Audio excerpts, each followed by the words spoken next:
begs a lot of questions on the amount of time that takes to do, in the sense of finding a stone and positioning it and cutting it in the midst of all the rest of what might be going on. And why no one got rid of it after they'd left? That's always the question I think of. You'd have thought somebody would have taken it out. Well, we're back. Well, get rid of that, fellas. Yeah, first thing you do is smash it up, isn't it? You'd think. Makes much more sense to be a celebratory statement about having healthy ground. Yes. Which is what this appears to be. So this changes the history of the time and of the region.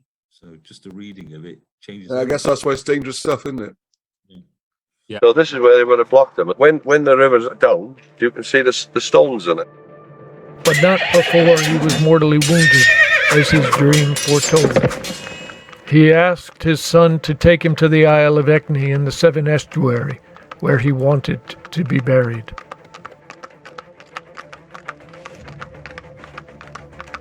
The story of this one is the battle was fought up at Tintern, where we've just been. Saxon invasion. They were trying to get out of Wales with their loot. They got to a ford at the river. The old King Tudric blocked them, stopped them getting across the ford, while Meiring's coming up Boris with his army to get hold of them before they escaped.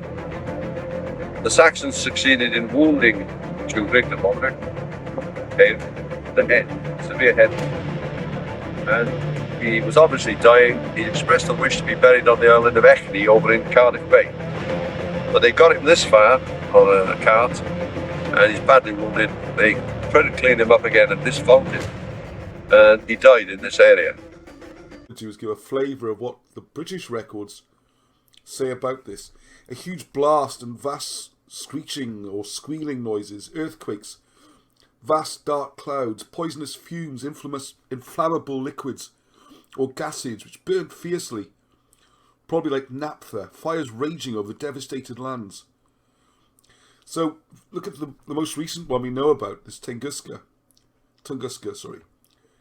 So here's some reports. In 1908, at 7:17 a.m. in the morning of 30th of June, people travelling on the Trans-Siberian Railway saw a glowing mass like a fireball shoot across the sky, out across the empty wastes of the steppes. Then a thunderous shock shook the train, and the din of vast explosions followed. The shock, similar to that of an earthquake, is recorded as causing Irkutsk seismograph to quiver for almost an hour, and seismographic stations all over planet Earth also recorded the quake of this explosion. Later researchers found whole forests where the trees had been sheared off at the stumps, even up to 40 miles from the centre of the blast. Trees stood bare without branches for miles around. There were unmistakable traces of a vast conflagration at the centre areas. Thank you for watching the video. I hope you enjoyed that and found it informative. Britain's Hidden History Group has so much more going on our YouTube channel. The one you're watching now, there's a live stream, 8 o'clock UK time every Sunday. We speak to people like Wilson and Blackett, reprint their old books and help produce new ones. We go researching to the tops of mountains, all the way down to the bottoms of caves. Busily recording the books, you can listen to them as well, and looking at mysteries and working out what we're not being taught in schools and preserving it, because the physical and written evidence is rapidly disappearing. You can also find out how to read ancient writing and hieroglyphs using the Welsh language. It's amazing. There's a Facebook group where this is being discussed.